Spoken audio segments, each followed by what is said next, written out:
Welcome back to Gaming Daddies, where we play more and dad better. This week, we're diving headfirst into a tweet, an announcement from Bethesda Game Studios amidst the quote-unquote mass purge happening over at Xbox Studios, an Xbox company with new CEO. Just kind of getting into the nitty-gritty, breaking down that announcement and going over what we think, how we feel about it, and what we project that will happen in the future. And who knows, you might get some parenting life updates here in today's episode, as well as, what we're playing, how we're doing, how the summer's going. Are you beating the heat? I don't know. Let's all get into it right now here on Gaming Daddies. So grab your favorite controller, settle in, and let's break it all down. Let's do it. Let's do it.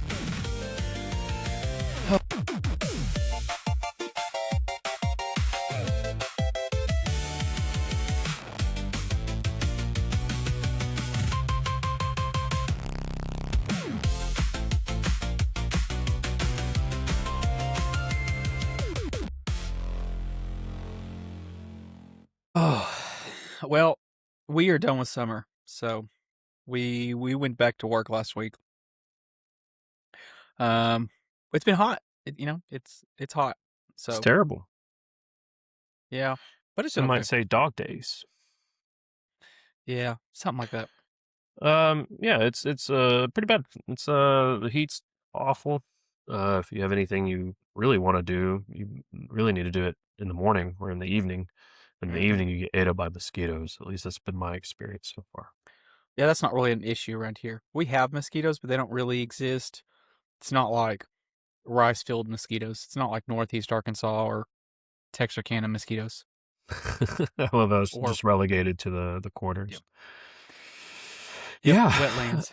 Yeah. So, today's big topic of discussion is going over Bethesda Game Studios. I saw it as a tweet, the announcement read on a tweet. Now, this may have been an article that was presented elsewhere.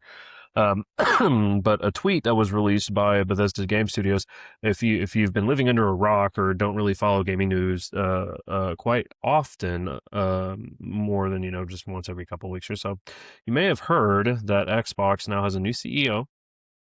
And since her arrival on the scene, lots of changes have been happening behind the scenes, and it's been quite interesting. We've seen multiple studios get released from under the Xbox umbrella. They're now independent, or they're either shut down, or they're off doing other things now.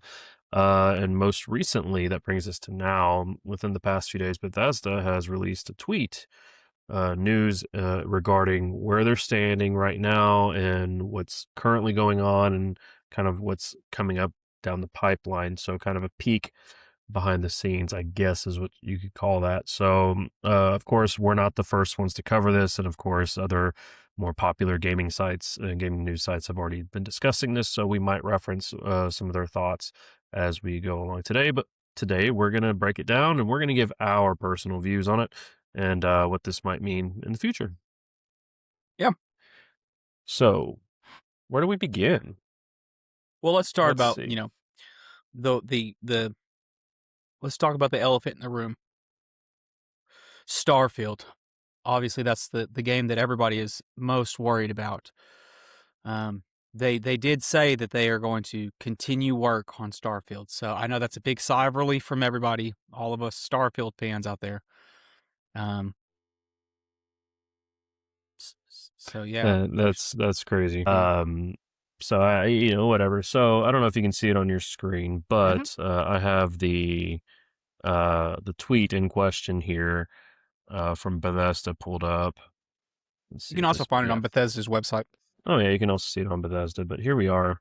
So this goes down and it just kind of explains everything that's been going on, and what their plan is. And I've heard people speak on this, that this is something that they should have been transparent about, a long, long time ago. And but here we are today with it. So this talks about many of the titles that they're working on, what's in development, the plans that they have coming up down the road here. So, Yep. So Starfield, the one that was that's addressed first. I didn't complete Starfield. I didn't finish it. I haven't put in a ton of time into it, but I've put several hours into it, I guess, in my experience with it. And I, for one, enjoy it. I think it's Hmm. fun. I like that Elder Scrolls esque space setting and all that. I've really enjoyed it. So I don't know. A lot of people, or some people, I should say, don't really care for it. It's very bland, very empty, and all that stuff. And what are you gonna expect? But apparently, it's still widely played. 17 million players is nothing to scoff at. So this might, and so they're basically saying that they're going to have plans to continue updating this. Thoughts on Starfield? I mean, it was okay. I don't think it was a fantastic game. I think it was way too empty for what it was trying to accomplish. For them saying you could have 1,000 explorable planets and 998 of them had nobody on them. So I just don't. I think it was too big of a game and not enough content to fill that game. Plus, there are some things that it felt very linear at the same time of trying to be this big open world RPG that was more linear than it was open world. So it was just, I don't think it quite hit the mark of being a follow up to Skyrim or follow up. Sure. It left something to be desired, sure. Hmm. But the fact that there are still people playing this game and that Bethesda's doing what they can to continue supporting it and to continue to try to make improvements to it, that Hmm. speaks to something. And I think this is an important game that they continue to support because of the engine they're using that they use to create the creations engine, which is going to be a big a bullet point in this discussion tonight. It's with the Creations 3 engine, I think is what they call it, but the Creations engine is what I'm going to refer to it as. So that's the game engine that they're using for when they develop Starfield. That's what they're going to start switching over for development for Fallout and for Elder Scrolls and things like that moving forward.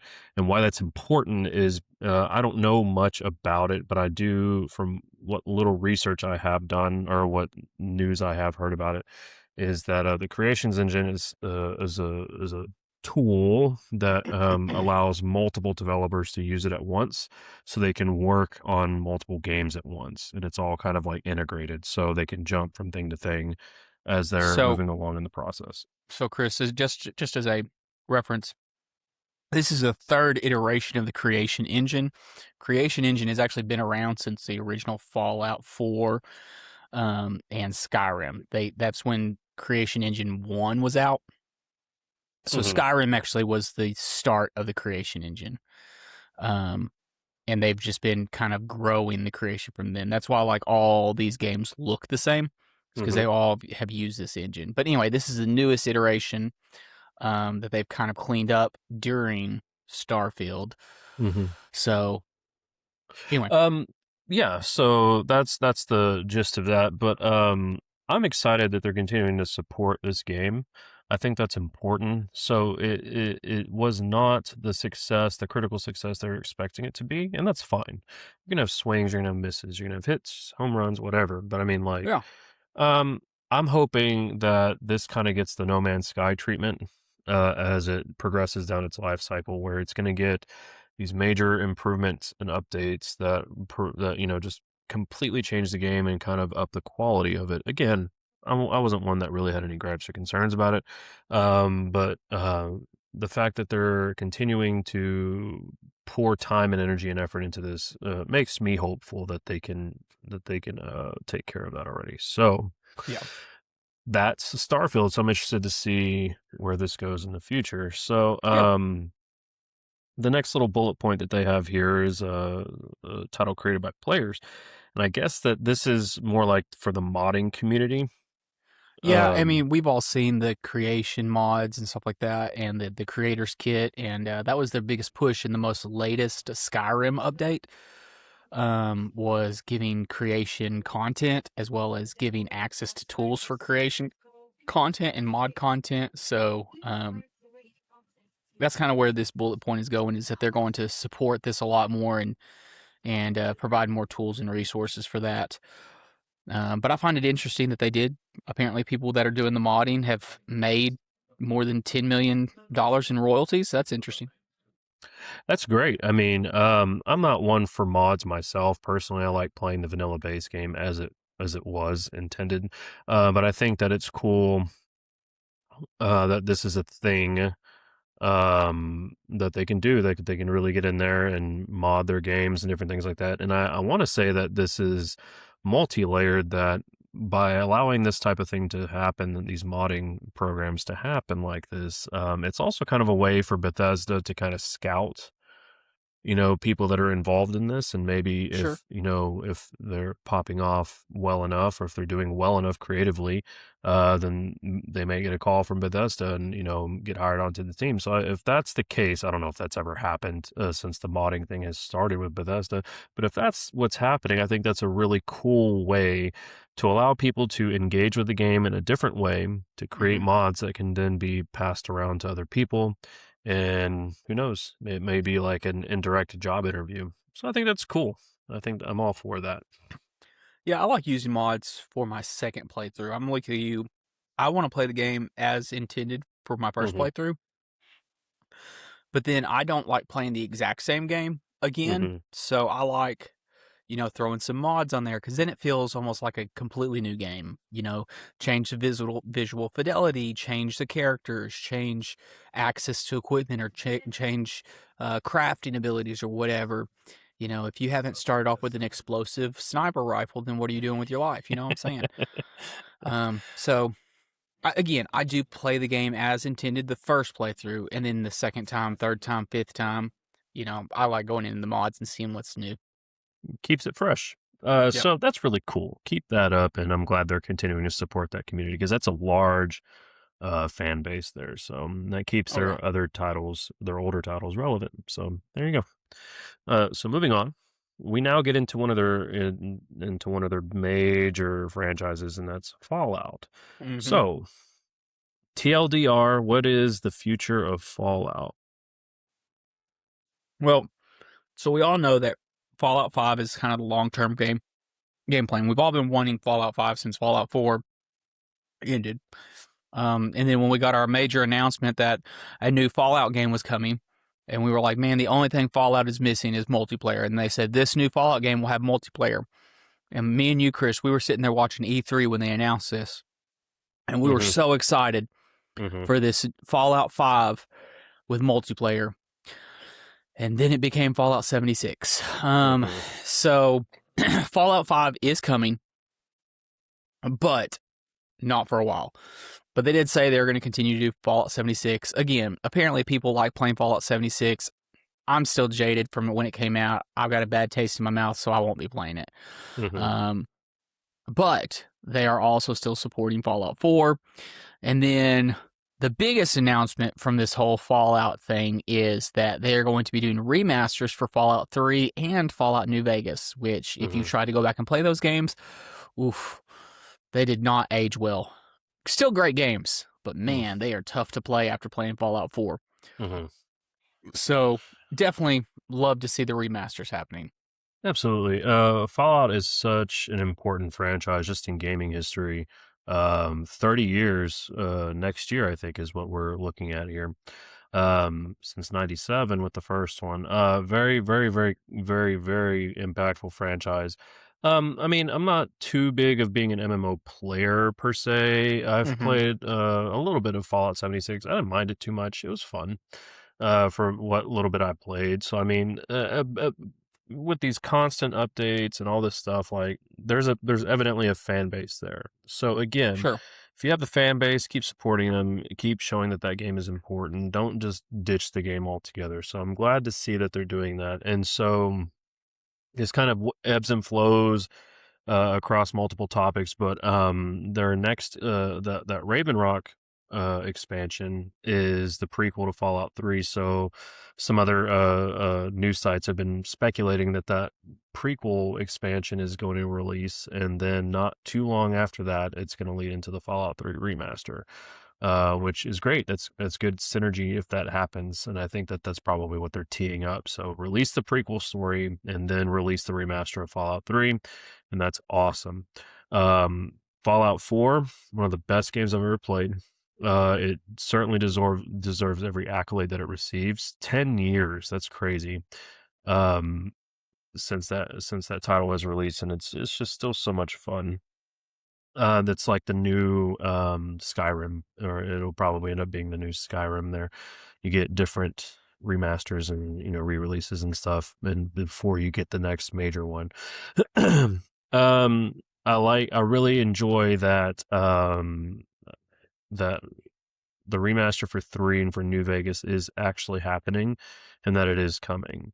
So hopefully we don't have to wait too long for that. And then eventually we'll get Fallout 5. And this kind of, before we talk about Fallout Shelter and the other things that they have going on, this again sheds light on a problem that I think plagues the gaming industry, and it plagues the movie industry, and it plagues, a lot of different things. It's just announcing things before they're ever close to being ready. And it's as a fan, as a huge nerd as we are here, as a fan of gaming, as a fan of movies, especially comic book movies and things like of that nature, like they have a tendency to give a roadmap. And I appreciate the roadmap, but I don't need to know about something a decade before it happens. Don't tell me we're getting Fallout 5 and then it's a decade before we ever get it. And the same thing is true with Elder Scrolls 6. 2018 is when that teaser released, and we have nothing. So it's just, while it's exciting in the moment to announce those things and to hype it up, by the time it actually comes to fruition, people are probably not going to be as excited about it because it's just, it took forever. And then, so all these expectations are probably going to be failed.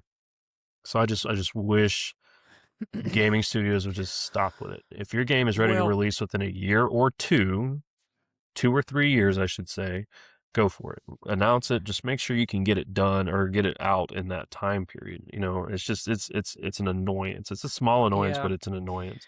Well, and I think that comes more from the direction that Xbox was trying to take in the moment. I mean, there was this big push for Game Pass. There was this big push for live service games. So that's where you got Fallout 76. That's where you got Elder Scrolls Online. You've got all these updates, and they really didn't commit the studio to doing. They committed one portion of the studio to do a major line game, and then he jumps into the Starfield business. I think we would already have the next line Elder Scrolls if we didn't have Starfield, which is frustrating to say at least. But I think under new leadership, leadership has said, no, we need to push out these games faster. We need to go back to doing mainline games. You can still have part of your studio committed to these other franchises. But I think also this is part of them giving Obsidian, these remasters and the new, this new Fallout game that Obsidian's going to do. I think that's them saying, okay, somebody needs to be making something while we don't have a Fallout game, and you do not have enough people to commit to this. So we want you focused 100% on Elder Scrolls. We want you fully committed to Fallout 5, and somebody else is going to take these in-between roads. So, I mean, I think it's coming. And I mean, like, IGN spoke to this. It makes sense. Like, do what Call of Duty does. It's Activision, and who else produces those games? Or who else creates those games? Activision, and who does Black Ops? Well, they have Raven. So like Activision and Raven, they swap off each year. Yeah. Have one studio focus on one thing, have another studio focus on another. And they made a perfect point. Every 2 to 3 years, you should have a new mainline entry in something. Yes. You should have an Elder Scrolls. Let's say you had an Elder Scrolls in 2026. By 2029, you need to have Fallout. By 2031 or 2032, you need to have Elder Scrolls or something of that nature. But and there's no reason why that can't happen. So I'm hoping that they're becoming aware of this, and that, and really, and I don't know, like, so the big purge happening at Xbox, while it's terrible for those creators, it just proves that they were just spread out too thin. And so they're Yep. by funneling all this down and refocusing all their resources that they can get on a timeline and a timetable and an actual plan, like because I mean, you have some studios that aren't even doing anything for an extreme amount of time, and then before they finally put something out. So, I mean, focus on your heavy hitters, Yep. align the schedule to where every few years you're releasing a major title, whether that's Fallout, whether that's Elder Scrolls, whether that's Starfield, whatever, and then have your dedicated studios that work on those things. And if you're using this creations engine and it's as integrated as they say, sure, it's not as powerful as Unreal 5 or Unreal 6, whatever the new thing is, or the RE Yep. engine. But I mean, I don't care about that. Give me good quality, give me good something. And more importantly, Mm-hmm. give me the daggum game before I'm in a retirement home.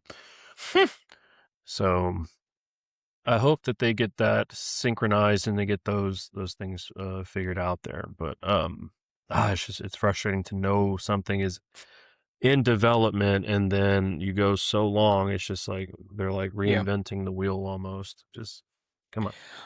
Yeah. I get it. So that's the big two slash in parentheses 3 that they're working on there. Of course, I'm going to buy the remasters to New Vegas, and I'll actually buy the remaster of 3 because I've never played Fallout 3, so that'll be fun to play through. And so the next thing that they have is Fallout Shelter, which if you've never played Fallout Shelter, it's really fun. I like Fallout Shelter a lot. Nicole really digs it a lot too, and so I'm super happy that they're going to continue supporting that because that's a strong mobile game. And to hear that they have a TV project for this that's just chef's kiss amazing, and that it's unscripted, so that kind of leads people to believe that it's going to be like a reality type show thing, which is even better. Well, I don't know if better is the right word. We'll That's see. that's awesome. Just think about all your reality shows. Like, who wouldn't Ugh, want a Fallout reality show? me. No, whatever. I think that's great. We'll see. And then, of course, they're continuing to support their show, which is incredible. Mm-hmm. And hopefully that continues to remain that way as they. Which is a great show. Love it. Well, it's amazing. And I'm from glad. what I understand, part of that show is going to influence what happens in 5. So Yep. I've heard I'm that too. I dig that a lot. So And I'm then excited. they go on to talk about the 30th anniversary in 2027 and celebrated in Washington. So I'm sure that'll be fun. Yep. Which anybody that does not know, Fallout Day is October 23rd, something like that. It's October. Mm. So Yeah. So what do we got here next? Studio collaboration. mm-hmm. This is talking about Obsidian. Yep. Oh, and they're Obsidian's working on a doing. new Fallout project. Yep, it's a separate Fallout project, but they are working on a Fallout project. Which anybody that doesn't know Obsidian, they're the ones that did New Vegas. So I mean, they also did Knights of the Old Republic. So I mean, we're not talking about a piddly little studio here. We're talking about like people that know what they're doing, and have proven track record of making great games. So I'm excited about seeing how Obsidian does. New Vegas is perfect. New Vegas, I 100%ed the story side quest and all the DLC. It is incredible. New Vegas is so good, and I'm just happy that I see the name Obsidian on a Fallout project that they're working on. Mm-hmm. So give it to me. Day one, physical media. Nope, sorry, it's going to be digital, which I'm so excited about. It's just PlayStation, man. Xbox will still have physical media. No, they. They'll be lucky to be physical in any capacity by that point. Well, when they put it on the Switch, it'll be physical. Uh, yeah. All right. So good for them. Elder Scrolls and Beyond. I don't know. I don't remember what this covered. This talks about Creation Engine 3. Yeah, but it also talks about how Elder Scrolls 6 is their current in development. Fallout 5 is in pre-production, which means Fallout 5 is going to be 7 years away. But it is interesting how they end this.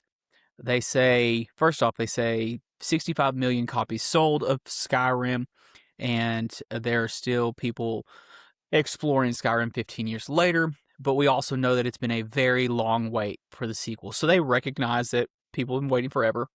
But then here's what they say: the next chapter is on the way. We're We are where we plant. That's a weird. yeah. That's weird. We are where we plan to be, loving how it looks. Oh, caveat: playing it every day. That means it's in a condition where it's playable. I think this is a year and a half to 2 years away. I think this is a 2028 game. I doubt it.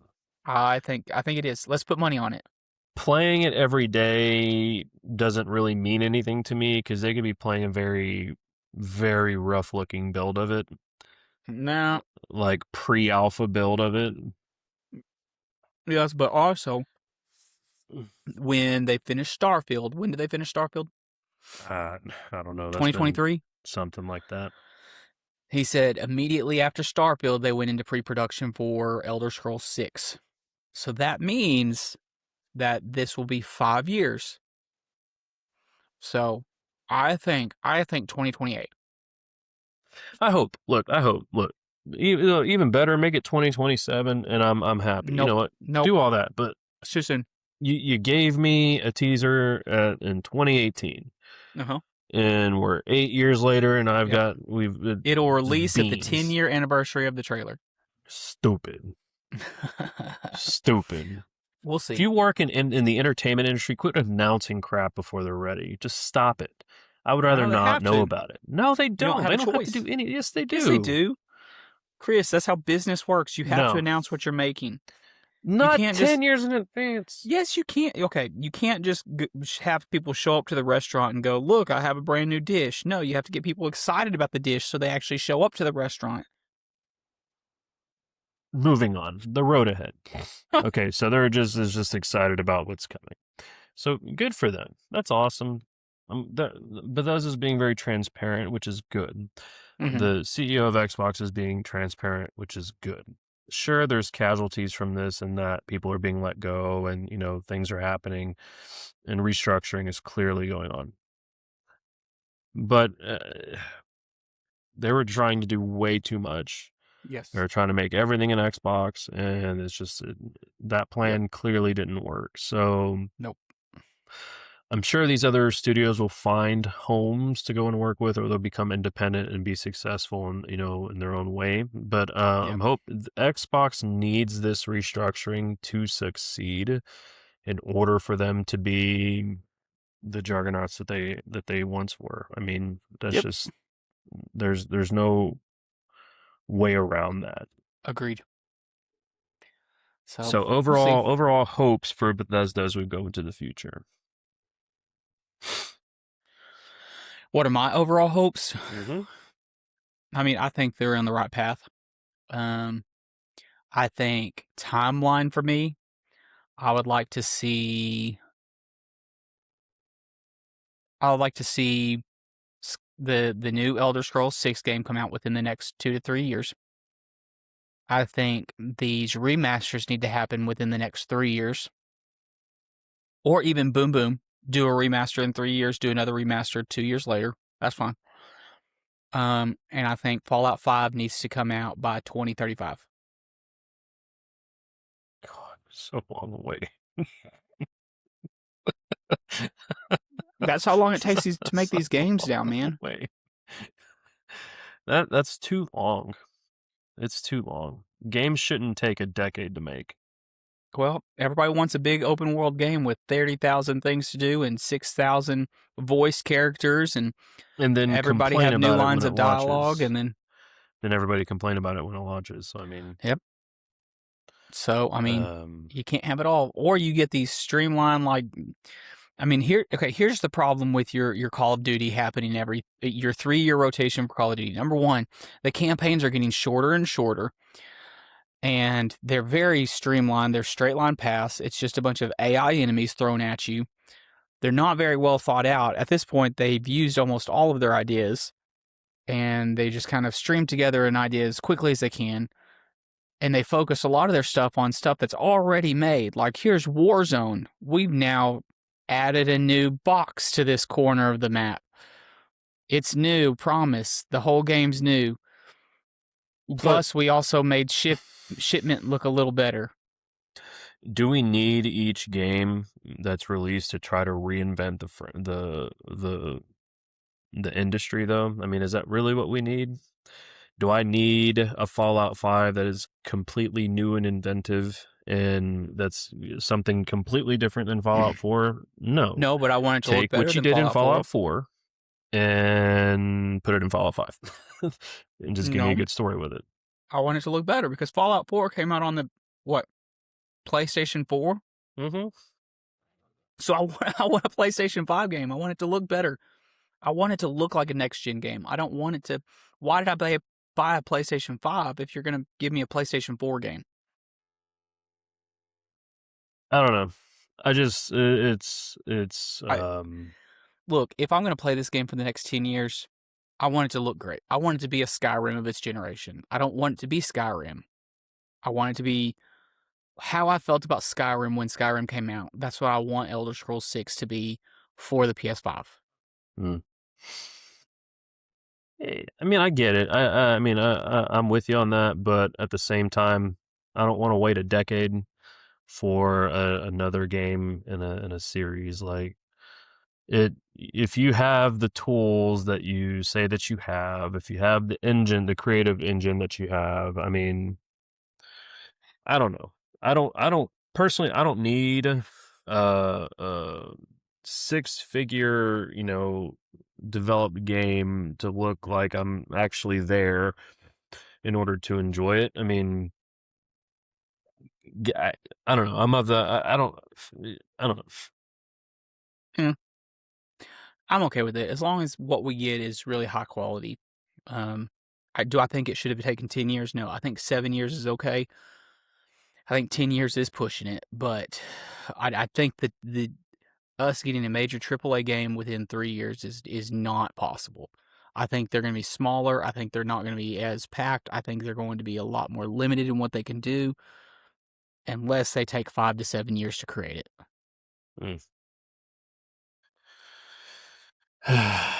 So maybe so. I don't know. We'll see. Who knows? Either way, I'm excited for Bethesda. I'm glad that it's sticking to its roots. I'm glad that they're finally announcing, hey, these are in the makes. These are being processed. There is a time. We'll see when it comes out, but at least we know they are real. They're on a sheet of paper somewhere. Someone has a Google Doc open with that title in there, I'm sure. Trust us, these really do exist. Ish. So, anyway, well, I'm excited for Bethesda. All joking and candor aside, I mean, like, I'm really excited for them. And they're an incredible studio. They don't need to turn out any product that's anything less than. But, right. Hopefully they find some success in this new plan. And hopefully it's not just smoke and mirrors and that they just go radio silent for years and then before we hear the next update. So, right. Good for them. Good for Xbox. Hopefully it continues to shake out the way they hope it does. Yep. So we'll see. Anyway, I mean, that's all the news that we have for this week. I know I am still in the throes while going back to work. I'm still in the throes of doing Final Fantasy VI. I think I'm over halfway done with that game, so hopefully we have our Final Fantasy face-off coming pretty soon. Have you even started the game yet, Chris? No, I don't need to. I remember my first playthrough, but I will play through it, though. I remember my first playthrough. I remember my first Xbox. Okay. I'm excited to hear your thoughts on that once you finish it up, though. Mm-hmm. Well, I have thoughts. How I'm correct. So. So yeah, that'll be fun. Yeah, those are the words I like flowers. I'll be waiting for my flowers. Oh, you're gonna get some flowers, that's for sure. Let's get some quick parenting updates in here. This is Gaming Daddies. We do the gaming portion. Now we got to do the daddy portion. Let's hear some good parenting updates. Yeah, I mean, Ronan has consistently been sleeping pretty good. Love that. So, yep. Um, Good naps, good nights. Still coughing up a storm, but I mean, he's doing pretty good. I mean, he's starting to stream words together, so he's getting 2 or 3 words in a row now. Love that. So now it's a lot more fun. He understands, like, you tell him to go throw something away, you tell him to go take something to his bedroom, you tell him, he understands, he just can't speak. Mm, And so you can see him getting frustrated mm-hmm. when he's trying to tell you something, Mm-hmm. um, which we have to be very adamant about. Like, you can't just whine, you have to tell us. Even though I Mm-hmm. know you want me to pick you up, you need to say the word up. Mm-hmm. I know you want down, but you need to tell me what you want. You can't just go, We're not Mm-hmm. going to accept that. Yeah, Um, so, there's some of this that it's self-made pain, but sure. I hope in the long run it'll pay off. But anyway, y'all just celebrated the first birthday. Oh my gosh, yes. So Noah is the big one now. He's an adult. He's off on his own. Bought him his car. Yeah, he's got a car. He's actually driving a truck. Driving a No. truck, four-wheel drive, actually 6-wheel drive if you count his little feet. Mm, Yeah, he turned 1. We had a big party out in the heat. mm-hmm. It was so much fun. We had a lot of really great family and friends come out and support and shower this boy with some love. He's doing so many amazing things. It feels like things are happening a lot faster now. Yep. Um, Loved his smash cake. I mean, he just loved the attention. He's tried so many different new foods. It's hard to keep up with, but we do know he likes hot dogs, and we're starting to figure out what foods we don't like either. Things that we Mm-hmm. used to like, we're starting to change our mind about. He still says he's still a lot about mama, my mama, as far as his vocabulary is concerned. And we could have swore he said doggy. Last night or the night before, he was pointing at one of the dogs and said doggy or something like that. No, yeah. So he says dada every once in a while, but he's more about that mommy life. So he's a mommy's Um, boy for sure. We had a big change up in our parenting life actually, in that since birth, he has been sleeping in our bedroom. We would have the bassinet next to our bed. We would be sleeping in there, and then eventually he moved to the crib, which was at the foot of our bed. And then prior to his birthday, Nicole and I spent 3 or 4 days turning my old offices. And you could see the background here is different because this is not like a virtual background, but this is a new setting. This is Nicole's craft room, but is also my office, so it's our combined office now. So things are a little out of disarray still, but I mean, this is our combined room now. I like the aesthetic and flow, but so we spent a few days, almost a week, getting stuff reorganized in here, getting my old office cleaned out, and we threw 4 contractor bags of stuff mm-hmm. away. That's crazy. And then just turning my old office into his bedroom, and so it has his crib, it has his toys, it has his bookcase, his changing table, his pictures and his the little artwork pictures and stuff we hang up on the wall. He has his own closet now. That closet used to be our gaming closet, so we had the wonderful task of switching the guest room closet in that closet, because he was using the guest room closet, so we switched Yeah. it. That was terrible. I don't advise anyone to ever do that. It was awful. Horror stories about that. But after several days of hard work, he's in his own bedroom. He loves his room. I mean, it's carpeted floor and it's quite big. And so we get in there, we can play, and he can go and crawl around. He's crawling on all fours. He's not Yeah. like bear crawling, weird army crawl anymore. He's like on all fours. He's pulled himself up a couple of different times, like so, and he's trying, like he's constantly trying to pull himself up to try to stand. And so we're banging on that door when he rides in his little walker, his little black truck thing. He stands up and goes along, and then he'll sit back down and then go along. But he's wanting to figure it out. He's Yeah. very much like, if he's not interested in doing it, he's not going to do it. But Right. once he starts showing interest in it, he starts really trying to figure it out. So, Yeah. oh, it's crazy. So he had his first night in his bedroom, I believe, on his birthday, I think, that Friday night. And he didn't whine or complain. I mean, he was good. Yeah. We have the Alexa play ambient Right. fan noises or whatever, because he's used to that. And so I don't know. I know I'm blabbing a lot, but I mean, there's a lot of really cool things going on with him. He's in that. I don't know, and I don't know if this is a phase with babies. So I don't know if you guys have experienced this with Ronan, but like when we're feeding him and we're not feeding him fast enough, he starts yelling. He's not happy. Yeah. He gets really mad like once he realizes all the food's gone, like he's done with his meal. Like we're trying to teach him hand signs and stuff, so we'll Yeah. be like all done, and he gets upset. Yeah. Um, it's just crazy. And then I don't know, he's working on finding his voice, so he's making all these different sounds. He gets frustrated because I think he's trying to communicate with us. Yeah. But it's like he knows what he wants, but he doesn't know. He can't talk, obviously, so he gets frustrated when he's not that communication barrier, I guess. Right. Um, lots of little things going on. Like we're in the process of switching him over to whole milk from his formula, and he's digging that. We're not using nipples on bottles anymore. We're drinking from sippy straws, and he So much loves easier to that. clean. Oh my gosh, it's so much better too. Like, and he's a beast on that straw. Like, he'll kill a bottle in like 3 or 4 minutes. It's nuts. Mm-hmm. And so those are easier to clean now. The dishwashing is so much easier now that we don't have to Yes. wash all those stupid little bits to the bottles anymore.